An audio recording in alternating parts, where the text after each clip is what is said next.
maafkanlah aku. Nah, ini doa yang perlu kita perbanyak di akhir Ramadan kemarin, apalagi di malam Lailatul Qadar.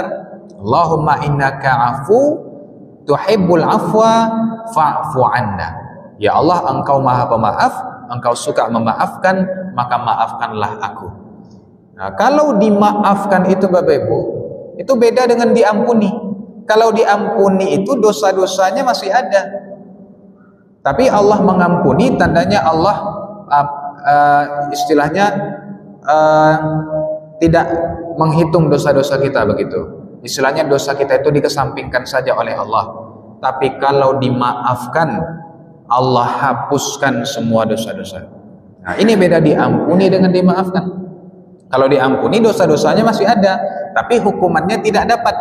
Tapi kalau dimaafkan, dosa-dosanya pun hilang, dihapuskan semuanya oleh Allah Subhanahu wa ta'ala. Sabbihisma rabbikal a'la alladhi khalaqa fasawwa. Anzala sakinata fi qulubil mu'minin liyazdadu imanan ma'a imanihim. Wa ashhadu an la ilaha illallah wahdahu la syarika lah.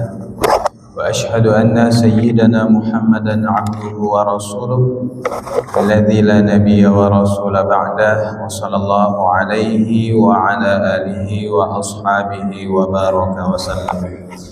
أما بعد، فقال الله تعالى في كتابه الكريم: أعوذ بالله السميع العليم من الشيطان الرجيم، بسم الله الرحمن الرحيم. فقال الله تعالى في قرآن الكريم: نعوذ بالله من الشيطان الرجيم، بسم الله الرحمن الرحيم. وليعفوا وليصفحوا ألا تحبون أن يغفر الله لكم والله غفور رحيم. صدق الله العظيم. Bapak-bapak, ibu-ibu, hadirin wal hadirat sedang jemaah salat maghrib Masjid Jami' Sabbihisma Rabbikal A'la yang dimuliakan Allah. Segala puji hanya bagi Allah yang kita senantiasa bersyukur kepadanya. Allah kembali pertemukan kita dalam edisi kali ini, yakni wirid maghrib Selasa malam. Yang mudah-mudahan berkumpulnya kita di sini dicatat oleh Allah sebagai pahala yang berlipat ganda. Dan semoga Allah mencatatnya sebagai penghapus dosa-dosa kita, serta menjadikan kita termasuk orang-orang yang bertakwa. Amin ya rabbal alamin. Dan salawat dan salam kepada baginda Rasulullah Nabi kita Muhammad sallallahu alaihi wasallam. Yang terhormat Ketua Pengurus Masjid Jami' Hasanuddin Sabbihisma Rabbikal A'la beserta jajaran. Yang terhormat para tokoh masyarakat Tungku Tigo Sajarangan, Nenek Mama, alim ulama Cadiah Pandai, saratu ketua-ketua dan yang tidak bisa kita sebutkan satu persatu. Kemudian yang terhormat ustadz-ustadz kita yang senantiasa standby mendampingi dan mengimami sholat-sholat kita. Umumnya seluruh jamaah Masjid Sabbihisma, tidak disebut nama dan gelar, insya Allah kita semua dimuliakan Allah. Amin ya rabbal alamin. Sehat-sehat sadunya Bapak Ibu. Alhamdulillah. Bapak Ibu yang dimuliakan, sesuai dengan tema kita yang sudah disebarkan melalui pamflet-pamflet, judul kita pada malam hari ini adalah meminta maaf dan memberi maaf.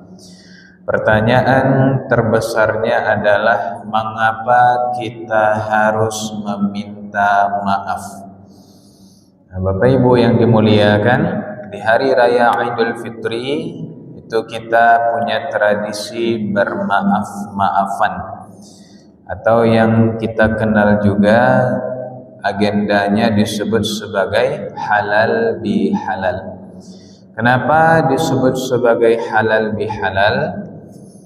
Nah, Bapak Ibu, halal ini sendiri itu memiliki setidaknya 3 makna.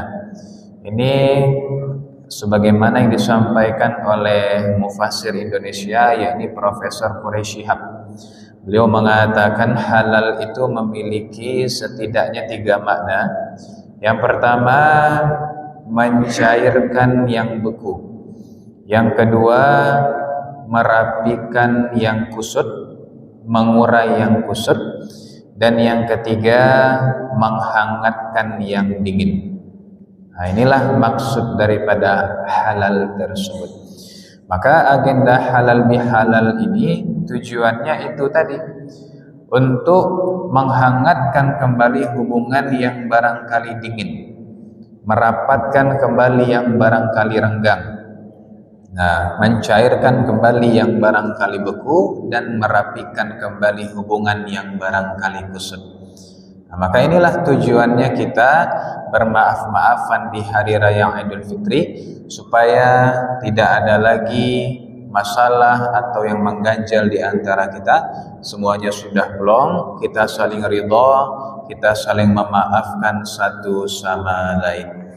Bapak Ibu yang dimuliakan Allah, selain itu perlu kita ketahui bahwasanya memang bulan Ramadan itu adalah bulan pengampunan dosa-dosa. Ini sebagaimana yang Nabi sampaikan dalam Al-Quran, dalam hadis riwayat Imam Al-Bukhari dan Muslim. Nabi SAW bersabda, "Man shoma Ramadhana imanan wa ihtisaban, ghufira lahu ma taqaddama min dzambi." Barang siapa yang berpuasa di bulan Ramadan dengan iman dan ihtisab, Allah akan ampuni semua dosa-dosa yang pernah ia lakukan. Makanya Ramadan itu disebut sebagai Syahrul Mubarak, bulan pengampunan dosa-dosa. Sebab memang Allah membuka pintu ampunan yang seluas-luasnya kepada kaum muslimin, kepada orang-orang beriman di bulan Ramadan tersebut. Akan tetapi Bapak Ibu perlu kita ketahui, dosa-dosa yang dihapuskan di bulan Ramadan itu hanya 2 tipe dosa saja. Yang pertama yaitu dosa kepada Allah saja. Jadi yang diampuni hanya dosa kepada Allah. Dan yang kedua, dosa kecil saja. Ini sebagaimana yang Nabi sampaikan dalam hadis yang lain riwayat Imam Muslim, as-salawatul khams, salat 5 waktu, wal jumu'ah ilal jumu'ah, Jumat yang satu ke Jumat berikutnya, wa Ramadan ila Ramadan, Ramadan yang satu ke Ramadan berikutnya, mukaffiratun lima bainahun, adalah penghapus dosa di antaranya, idza jatunibatil kabair, apabila menghindari dosa-dosa besar. Berarti hanya dosa kecil saja yang dihapuskan di bulan Ramadan.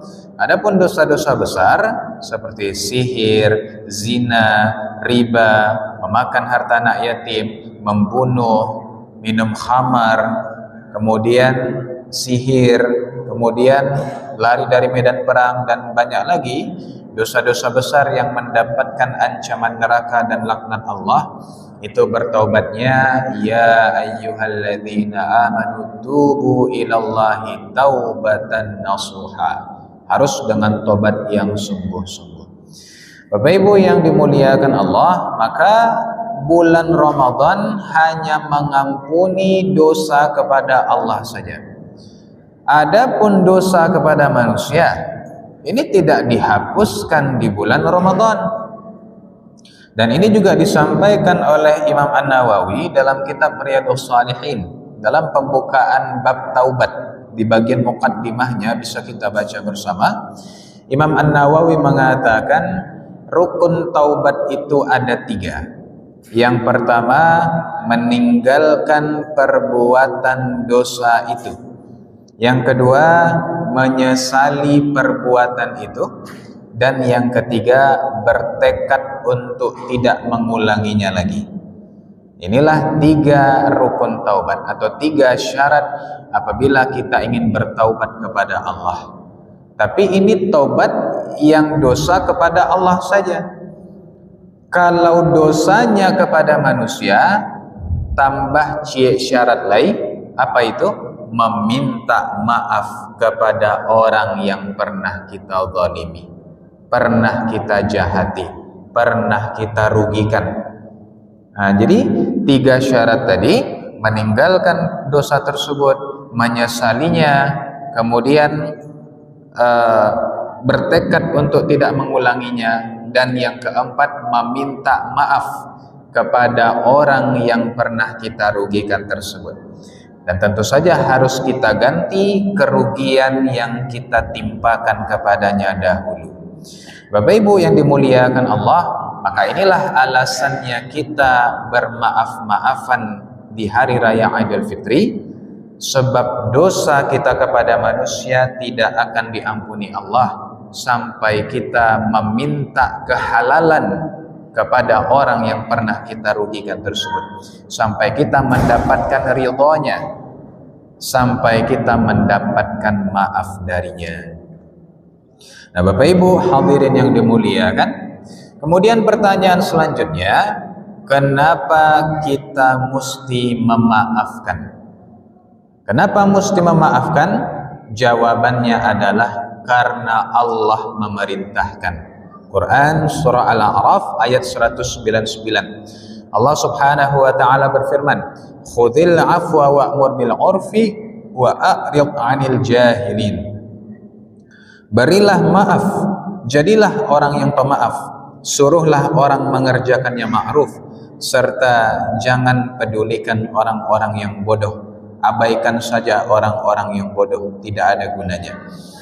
Nah, Bapak Ibu yang dimuliakan, maka Allah menyuruh kita di situ untuk menjadi orang yang pemaaf. Nah, makanya Nabi SAW itu orang yang sangat pemaaf, Bapak Ibu. Bahkan sebagian daripada sahabat-sahabat Nabi itu adalah musuh-musuh beliau dulunya. Lihatlah, ada sahabat Nabi namanya Abu Sufyan bin Harb. Beliau ini adalah penggantinya Abu Jahal. Mati Abu Jahal di perang Badar, Abu Sufyan kolah yang menggantikan kedudukannya sebagai pemimpin kafir Quraisy, yang memimpin kafir Quraisy dalam memerangi Rasulullah dan kaumnya dan para sahabat. Abu Sufyan kok yang memimpin, Bapak Ibu. Akan tetapi ternyata Abu Sufyan ini beruntung, dia akhirnya masuk Islam sebelum terjadinya peristiwa Fathul Makkah. Dia masuk Islam dan Rasulullah pun memaafkan kesalahan Abu Sufyan. Padahal kalau dikaji-kaji, Bapak Ibu, bara gadang dosa Abu Sufyan kepada kaum muslimin itu tidak tanggung gadangnya. Sebab dialah orang yang memimpin kafir Quraisy untuk menindas, untuk memerangi Rasulullah dan para sahabat radhiyallahu anhum. Begitu juga istrinya Abu Sufyan, siapa namanya? Hindun binti Utbah. Hindun ini bahkan mencarter seorang budak hitam bernama Wahsy bin Harb. Yang Wahsy ini dicarternya untuk membunuh paman Nabi SAW, yaitu Hamzah bin Abdul Muttalib radhiyallahu anhu. Ketika perang Uhud sedang berkecamuk, datanglah Wahsy, dilemparkannya tombaknya tepat menembus dada Hamzah bin Abdul Muttalib. Hamzah pun langsung tewas seketika di perang Uhud tersebut. Tidak sampai di sana, Bapak Ibu, Hindun pun datang ke medan perang Uhud. Setelah perang selesai, didatanginya jenazah Hamzah bin Abdul Muttalib, dibelahnya dadanya, diambilnya jantung Hamzah, lalu digigitnya. Inilah saking dendam kesumatnya dia kepada kaum muslimin, saking bencinya ke dia kepada kaum muslimin, digigitnya jantung Hamzah. Disebabkan dendamnya yang luar biasa, disebabkan di perang Badar sebelumnya ayahnya yaitu Utbah bin Rabi'ah tewas di tangan kaum muslimin dalam perang Badar. Maka Hindun ini pun menuntut balas atas kematian ayahnya. Nah, inilah kenapa dia mencarter Wahsy bin Harb untuk membunuh Hamzah bin Abdul Muttalib dalam perang Uhud. Akan tetapi setelah peristiwa Fathul Makkah, Hindun datang kepada Nabi SAW. Dia menyesal atas perbuatannya dan dia pun masuk Islam, dan dia meminta maaf kepada Nabi SAW, dan Rasulullah dengan senang hati memaafkan beliau. Nah, Bapak Ibu yang dimuliakan, Maka Nabi kita adalah orang yang sangat pemaaf. Nah, dan sebagaimana yang Nabi sampaikan juga dalam sebuah hadis riwayat Imam Bukhari Muslim, afdalul iman as-sabru was-samahah. Kata Nabi, seutama-utamanya iman itu adalah dua. Yang pertama sabar, yang kedua memiliki hati yang lapang, mudah memaafkan kesalahan orang lain. Jadi tanda iman kita kolah tinggi Bapak Ibu. Tanda iman kita itu utama, ini dua ini. Kita menjadi orang yang sabar dalam menjalani kehidupan, tidak mudah terpancing emosi, tidak mudah tersulut, selalu bisa berpikir dengan tenang, menghadapi situasi dengan kepala dingin, mampu meredam amarah walaupun mampu untuk melampiaskannya, walaupun tidak ada yang ditakutkan jika kita melampiaskan marah, namun tetap kita tahan amarah kita. Maka inilah tanda pertama seseorang memiliki iman yang tinggi, memiliki kesabaran. Dan yang kedua, wassamahah, memiliki hati yang lapang, mudah memaafkan kesalahan orang lain.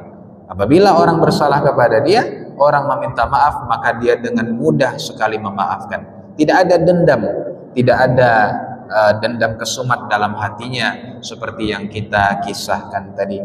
Dan Bapak Ibu yang dimuliakan Allah, kalau kita buka Al-Quran surah Ali Imran ayat 133, Allah Subhanahu wa taala berfirman, "Wasari'u ila maghfiratin min rabbikum wa jannatin 'arduhas samawati wal ard u'iddat lil muttaqin." Dan bersegeralah kamu mengejar ampunan Allah agar kamu mendapatkan surga yang luasnya seluas langit dan bumi, yang diperuntukkan untuk orang-orang yang bertakwa. Siapakah mereka? Allah jelaskan di 134, alladzina yunfiquna fis sarra'i wad dharra. Orang yang mampu berinfak baik dalam keadaan lapang maupun sempit. Wal kadhiminal ghaidha, orang yang mampu menahan amarahnya. Wal 'afina 'anil nas, dan orang yang pemaaf kepada manusia. Wallahu yuhibbul muhsinin, Allah mencintai orang-orang yang ihsan. Nah, jadi Bapak Ibu, orang yang mampu memaafkan kesalahan orang lain, ternyata itu adalah amalan orang-orang yang ihsan. Itu amalan yang berat, tidak mudah. 3 amalan yang disebutkan dalam ayat tadi, itu bukan amalan yang mudah. Yang pertama, mampu berinfak bahkan dalam keadaan sempit. Orang biasanya berinfak dalam keadaan lapang, tapi dia mampu berinfak dalam keadaan sempit. Yang kedua, dia mampu meredam amarahnya, menahan amarahnya, walaupun mampu untuk melampiaskannya. Dan yang ketiga, dia pemaaf kepada manusia. Allah sampaikan, Allah mencintai orang-orang yang ihsan. Tandanya 3 amalan ini adalah amalannya orang di level ihsan.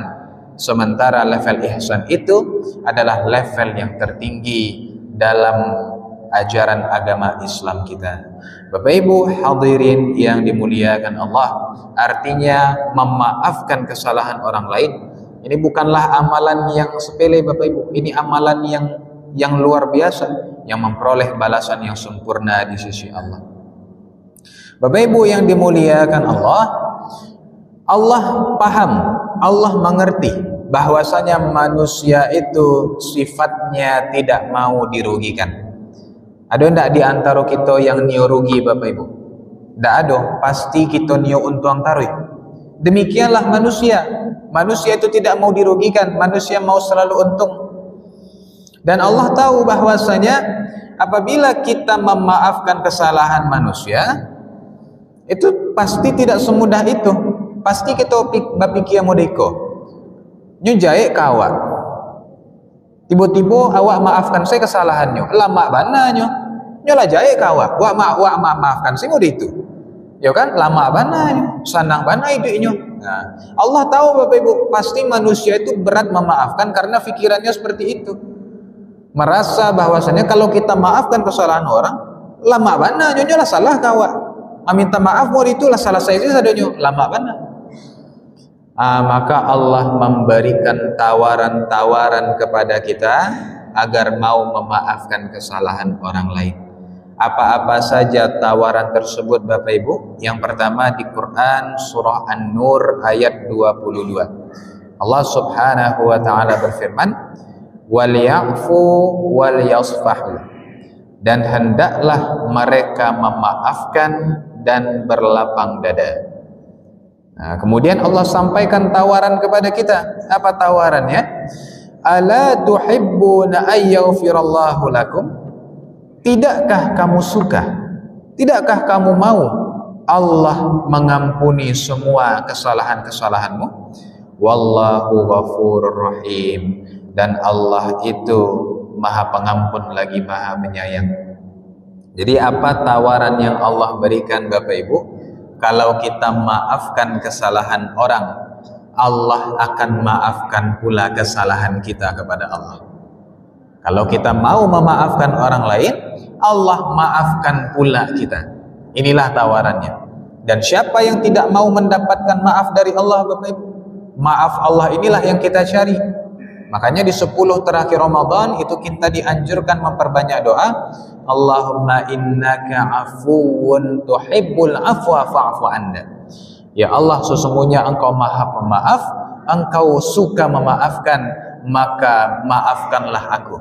Nah, ini doa yang perlu kita perbanyak di akhir Ramadan kemarin, apalagi di malam Lailatul Qadar.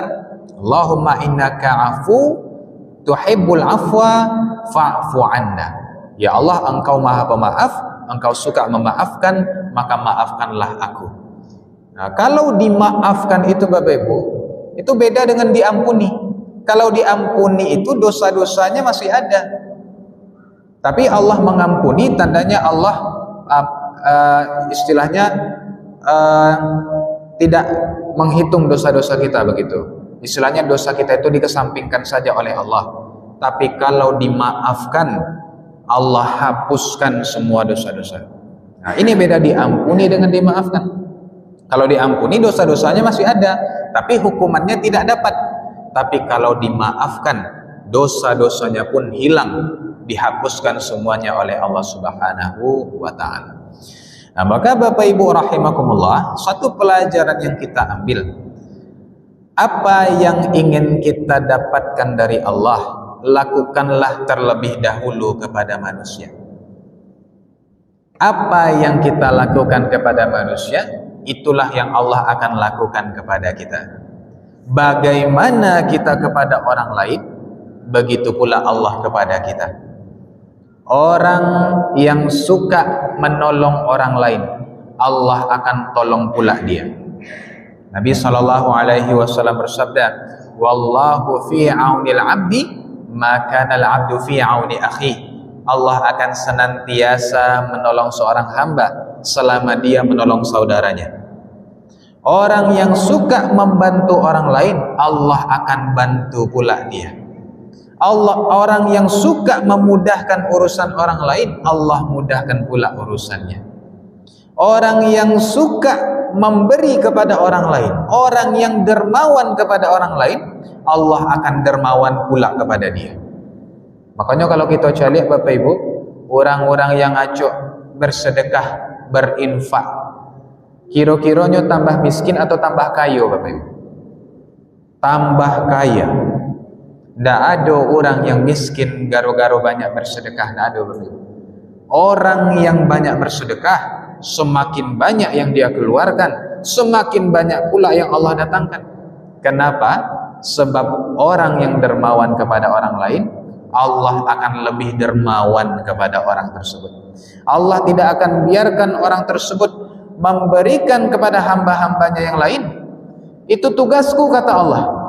Dia yang melakukan, maka akan kuberikan untuknya ganti yang lebih banyak. Allah ganti Bapak Ibu. Wa ma anfiqu, Allah sampaikan dalam Al-Quran, dan berapa yang kamu infakkan di jalan Allah, maka Allah akan menggantinya. Ini Al-Quran yang menyampaikan Bapak Ibu. Dan orang yang memaafkan kesalahan orang lain, Allah juga akan memaafkan kesalahan-kesalahannya. Kata Nabi SAW, irhamu turhamu. Jadilah kamu penyayang kepada manusia, niscaya Allah akan menyayangi kamu. Waghfiru yaghfirallahu lakum. dan jadilah kamu pemaaf, niscaya Allah akan memaafkan kesalahan-kesalahan. Bapak Ibu hadirin yang dimuliakan Allah, maka inilah alasan yang pertama, inilah tawaran yang pertama dari Allah. Kalau kamu maafkan kesalahan orang, Allah akan maafkan kesalahan kamu. Semakin besar maaf yang kamu berikan kepada orang, semakin besar pula maaf yang Allah berikan kepadamu. Bapak Ibu yang dimuliakan Allah, Ustaz, awaklah meminta maaf kepada kawan tu Ustaz, tapi ndak nyo maafkan do Ustaz. Apa salah apa emangnya? Yo dulu pernah ambo ambil pitihnya 1 juta Ustaz, tapi kan lah lama Ustaz. Kini ambo datang meminta maaf, ndak nyo maafkan do. Diganti pitih 1 juta tu dulu Pak. Ndak datang saja datang petenteng minta maaf, diganti dulu pitih 1 juta tu baru minta maaf. Ya kan? Jadi kalau ada hak orang lain yang kita ambil, kita merugikan orang lain, maka diganti. Apa yang sudah kita rugikan itu dikembalikan kepada dia. Untung-untung kok nyo maafkan, ndak perlu diganti dan segala macam. Tapi kalau dia menuntutnya, maka harus diganti Bapak Ibu yang dimuliakan Allah. Bapak Ibu yang dimuliakan Allah Subhanahu wa taala. Jadi pertanyaannya Bapak Ibu, kira-kira boleh enggak kita menuntut balas? Misal model kasus yang tadi, pitih kita nyambil dia orang, misal 1 juta, ya kan? Kemudian orang tadi datang meminta maaf kepada awak, tu akecian model ko, ambo maafkan, tapi ganti dulu pitih yang 1 juta dulu tu. Boleh enggak kita tuntut hak kita dulu tu takah tadi tu Bapak Ibu? Boleh atau tidak? Atau contoh yang lebih sederhana, misal kita pernah ditinju dek kawan, nyetinju awak, kemudian pecah kongsi, ya kan? Ndak ada tegur sapa boleh. Kemudian beberapa waktu kemudian datanglah kawan itu meminta maaf kepada kita. Tu akecian modeko, ambo maafkan, tapi ambo balik dulu tinju yang dulu tu. Kira-kira boleh enggak takah itu Bapak Ibu? Boleh enggak kita memaafkan tapi harus menuntut balas dulu, boleh atau tidak? Boleh atau tidak? Bapak Ibu yang dimuliakan, kita baca ayatnya. Quran surah Asy-Syura ayat 40. Allah Subhanahu wa taala berfirman, "Wa jazaa'u sayyi'atin sayyi'atun mithluha." Dan balasan suatu keburukan adalah keburukan yang semisal.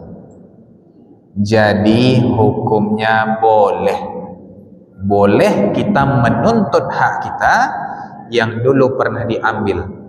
Kita minta dikembalikan dulu secara adil, baru kita maafkan, boleh.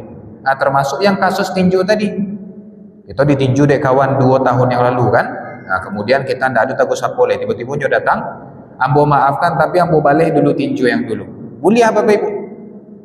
Tapi ingat, mithluha, semisal, setimpal, ditinju sekali, baliknya sekali pula. Jangan pula dibalik 10 kali Bapak Ibu. Heran, kau lah bonus sama kawan, kau balabi sama kawan tu. Kawan tinju sekali, kawan 10 kali kan? Itu lama ambil bonus juga berarti. Maka boleh dibalas, tapi ingat balasannya semisal, setimpal. Bapak Ibu yang dimuliakan Allah, akan tetapi faman afa wa aslah fa ajruhu 'ala Allah. Namun barang siapa yang memaafkan dalam hal ini, memaafkan tanpa menuntut balas, nyorelakan saja. Kawan, itu kanlah kejadian beberapa tahun yang lalu. Biarlah kawan, ambo maafkan, ambo relakan, tidak usah kawan ganti pitih yang dulu tu leh, ambo maafkan. Atau yang masalah tinju patang tu, tidak usah kanak-kanak leh, kita mulai awal yang baru kini. Jadinya memaafkan tanpa menuntut balas Bapak Ibu, memaafkan begitu saja. Wa aslah, dan berbuat baik, fa ajruhu 'ala Allah, maka balasannya adalah dari Allah. Bapak Ibu yang dimuliakan Allah, apabila Al-Quran sudah menyebutkan fa ajruhu 'ala Allah, balasannya adalah dari Allah, maka itu dipastikan balasan yang luar biasa, istimewa dan spesial. Makanya para nabi dan rasul terdahulu Bapak Ibu orangnya sangat pemaaf. Walaupun sudah sekasar apapun dizolimi, walaupun sudah separah apapun dijahati oleh kaumnya, sampai berdarah-darah diperlakukan oleh kaumnya, tapi mereka mampu memaafkan kesalahan. Kenapa? Fa'ajruhu 'ala Allah. Mereka mengharapkan balasan dari Allah saja. Biarlah Allah yang memberikan gantinya di akhirat nanti. Dan balasan dari Allah itu pasti balasan yang spesial, istimewa, pasti balasan yang tidak akan mengecewakan kita. Makanya para ulama-ulama terdahulu pun itu sangat pemaaf Bapak Ibu. Ya kan? Betapa banyak orang-orang yang menjahati mereka, tapi sangat pemaaf sekali, lapang hatinya. Para wali-wali Allah, bahkan ada seorang ulama besar di masa tabi'in Bapak Ibu, namanya adalah Al-Imam Hasan Al-Basri rahimahullah. Jadi Imam Hasan Al-Basri ini, itu beliau punya kebiasaan, dia selalu mendoakan. Bagaimana bunyi doanya? Ya Allah, ampunilah orang-orang yang zalim kepada saya. Ya Allah, maafkanlah orang-orang yang jahat kepada saya. Nyoba doa takah itu Bapak Ibu, di masaji kareh kulo. Tadanga di jemaah. Nyotanyolah di jemaah kok, wahai Syekh, mengapa engkau sebegitunya mendoakan orang yang menzolimi engkau? Rasa-rasanya ampun niyo pula menzolimi Syekh. Boleh ada doa takah itu gitu kan? Takut takah tu mana mendoakan orang yang jahat kepada Syekh? Kece Imam Hasan Al-Basri Bapak Ibu, sebab Allah berfirman, faman afa wa aslah fa ajruhu 'ala Allah. Sebab Allah berfirman, barang siapa yang memaafkan, maka balasannya di sisi Allah. Maka balasan di sisi Allah ini Bapak Ibu, ini kalimat yang pendek, tapi ini menjanjikan kebahagiaan yang luar biasa di akhirat nanti. Orang yang mampu memaafkan kesalahan orang lain, nanti di akhirat dia akan bahagia. Nanti di akhirat dia akan menang.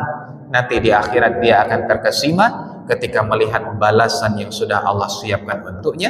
Dan balasan itu pasti dahsyat, istimewa, dan tidak akan mengecewakan dia.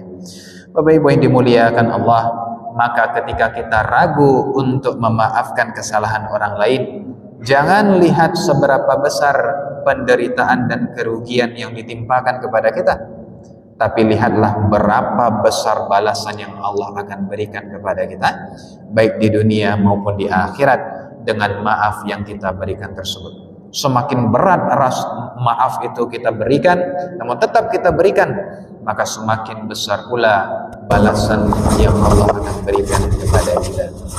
Bapak Ibu hadirin yang dimuliakan Allah, pertanyaan yang juga sering ditanyakan, Ustaz, ambulah memaafkan Ustaz, tapi mbak aku tiok mancalia inyo tu takana saya taruh salahnya Ustaz. Ambulah memaafkan, tapi takana saja taruh tiok mancalia inyo tu muncul saja dalam hati ambu bakato-kato hati ambu, ya kan? Paja aku patang salah jombo. Takana saja taruh kesalahannya. Apakah hambo ko al memaafkan kesalahan ini Ustaz? Ambulah maafkan, patanglah damai kami, cuman masih takana-kana Ustaz. Apakah hati ambo ko masih bermasalah atau ba'ah? Bapak Ibu yang dimuliakan Allah, apabila kita sudah memaafkan kesalahan orang lain, berarti kita sudah memaafkan dia. Nah, masalah kita masih takana jo kesalahannya, itu urusan fikiran kita Bapak Ibu. Maaf itu urusan hati. Fikiran ini beda dengan hati. Kalau kita niu lupa jo kesalahan orang tu, amnesia kita dulu Pak. Hilang ingatan kita dulu, baru bisa kita lupakan kesalahannya. Jadi kalau masih takana itu wajar. Namanya saja manusia punya pikiran, apalagi masih dalam waktu yang dekik, ya kan? Tentu masih takana-kana Bapak Ibu.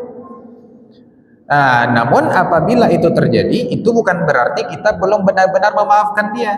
Kita sudah memaafkan, adapun pikiran kita, maka kita berusaha berdamai dengan pikiran kita. Tapi Bapak Ibu, tugas kita adalah menepis itu. Kalau saya terpikir, maka ditepis. Jangan dipaturian. Kalau dipaturian, setan bermain di situ, Pak. Pajak aku jahit dulu mah, kan? Akhirnya diaman balik, padahal damai, lah memaafkan. Akhirnya terbentuk apa tadi balik jarak tadi, ya kan? Diam-diaman balik. Maka ini tidak benar, Bapak Ibu. Jadi kalau ada ingatan-ingatan yang tak itu langsung saja ditepis, jangan dipaturian. Kalau dipaturian, setan nanti yang akan bermain di situ sehingga kembali memecah hubungan antar kita dengan saudara kita tersebut. Bapak Ibu yang dimuliakan Allah, jadi memaafkan itu urusan hati, itu beda dengan fikiran. Bahkan Bapak Ibu balik ke cerita yang tadi, Wahsy bin Harb, pembunuhnya Hamzah bin Abdul Muttalib, paman Rasulullah sallallahu alaihi wasallam. Ketika Fathul Makkah, Wahsy pun akhirnya datang kepada Nabi untuk memeluk agama Islam. Maka Wahsy pun meminta maaf kepada Nabi sallallahu alaihi wasallam dan beliau memaafkan.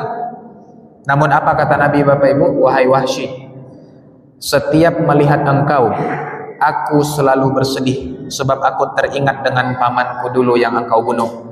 Maka mulai sekarang wahai Wahsy, jangan pernah nampakkan wajahmu di hadapan aku lagi, kata Nabi.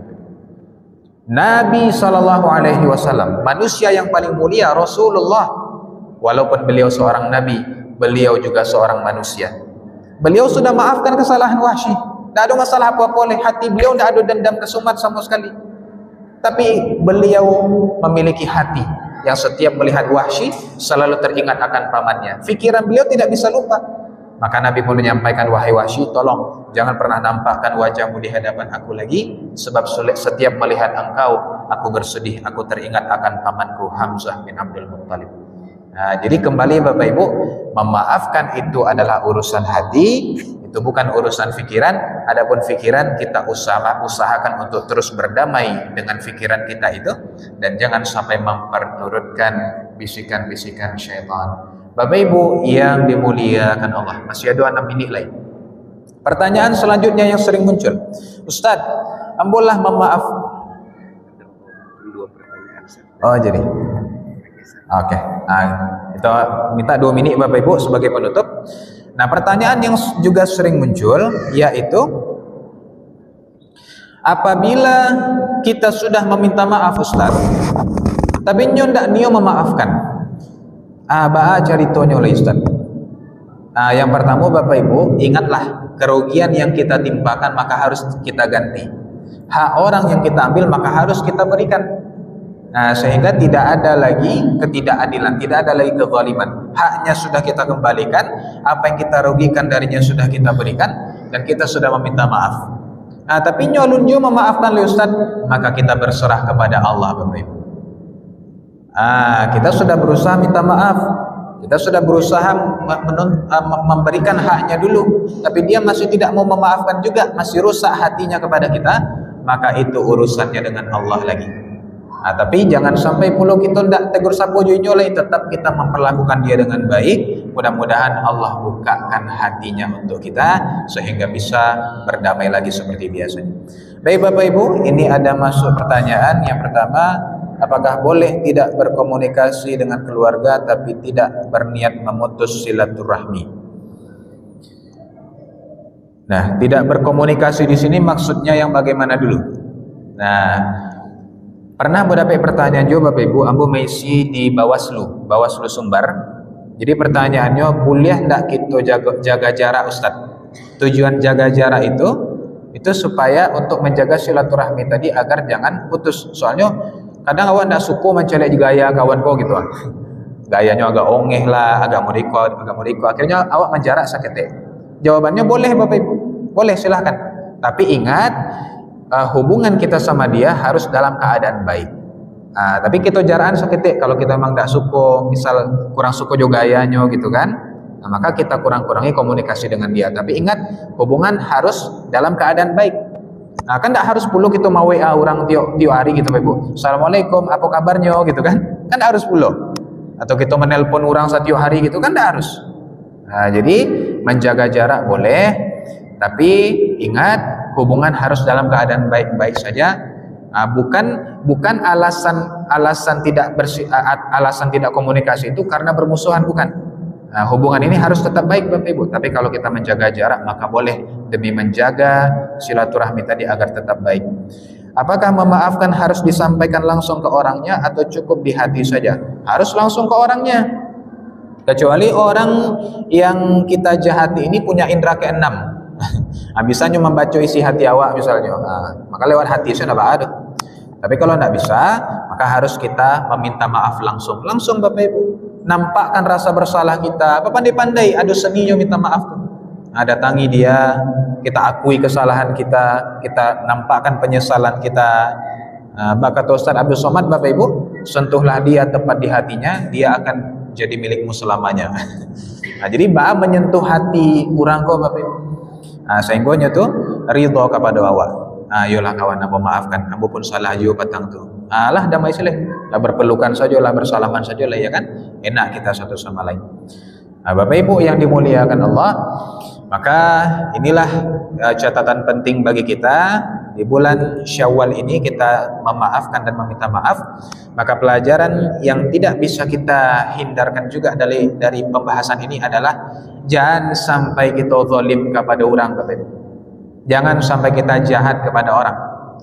Sebab ketika kita jahat kepada orang, kita tidak akan mendapatkan ampunan Allah sampai kita mendapatkan maaf dari orang tersebut.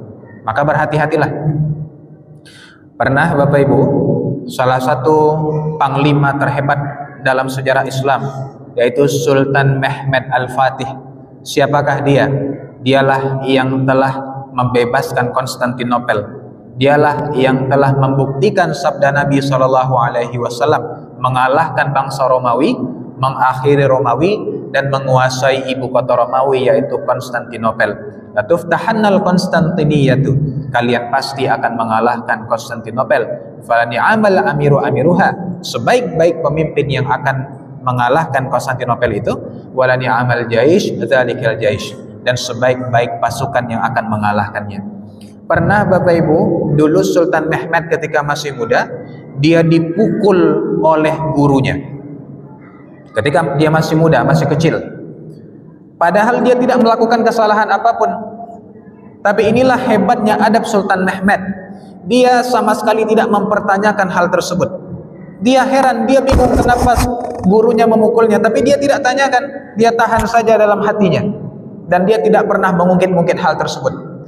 Bapak Ibu yang dimuliakan Allah, bertahun-tahun setelahnya, setelah Sultan Mehmed menjadi sultan, menjadi khalifah, menjadi pemimpin umat Islam, maka gurunya pun bertanya kepada dia, wahai Mehmed, wahai anakku, ingatkah dulu engkau pernah aku pukul secara tiba-tiba?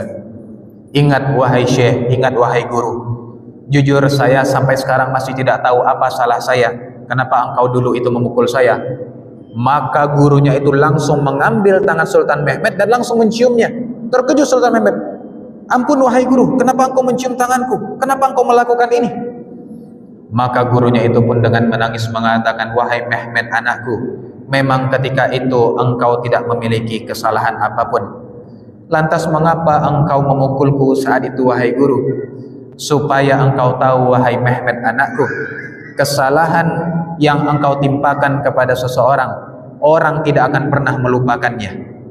Dan kelak engkau akan menjadi pemimpin wahai anakku, satu orang saja yang engkau zalimi, padahal dia tidak pantas mendapatkan itu, namun engkau perlakukan itu kepada dia, dia tidak akan pernah melupakannya sampai hari kiamat, sampai dia bertemu dengan Allah Subhanahu wa ta'ala.